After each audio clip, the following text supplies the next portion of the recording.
ভাইয়ের action, direct action, জালো রে জালো, আগুন জালো।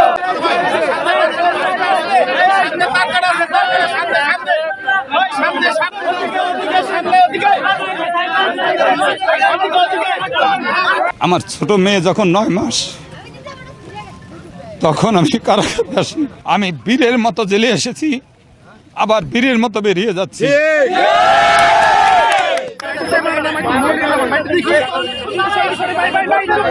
মিথ্যা সাজানো মামলায় আমাদেরকে কারাদণ্ড দেওয়া হয়েছিল। এই মামলার কোনো ভিত্তি নেই। একটা চ্যারিটেবল ট্রাস্টের মামলায় কোনোদিন দুদকের আইনে বিচার হতে পারে না। এই যে আমার ছোট এই বড় ছেলেটা, আমার ছোট মেয়ে যখন 9 মাস, তখন আমি কারাগারে আসি। এই দীর্ঘদিন জামিন দেয়নি আদালত।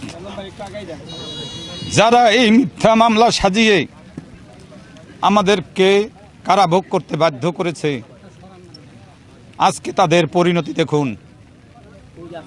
তারা দেশ ছেড়ে পালিয়েছে, কেউ ক্যান্টনমেন্টে জীবন বাঁচানোর জন্য আশ্রয় নিয়েছে। আমি বীরের মতো জেলে এসেছি, আবার বীরের মতো বেরিয়ে যাচ্ছি।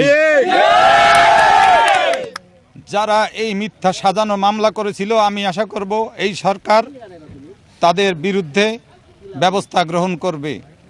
আমরা একাধিকবার এই মামলায় জামিন চেয়েছি, হাইকোর্ট আমাদের জামিন শুনে নেই। এক কোর্টে গেলে আর এক কোর্টের কথা বলে, আর এক কোর্টে গেলে আবার আর একজনের বলে, আর একজনে বলে শুনবো না। এইটা দুনিয়ার এইভাবে আইন চলে না।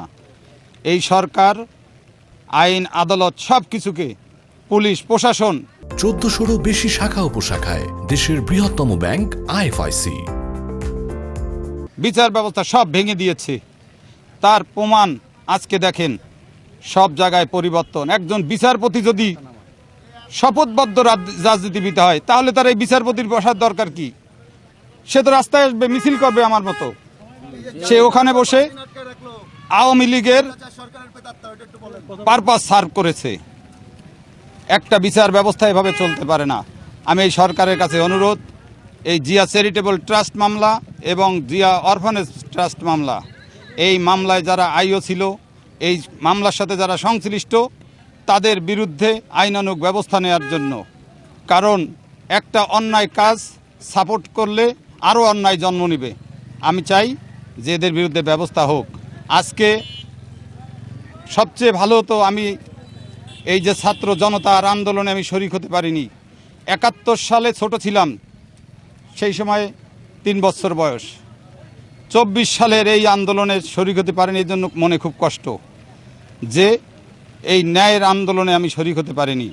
আশা করি আগামী দিনে সকল আন্দোলন সংগ্রামে আমি শরিক থাকব ইনশাআল্লাহ।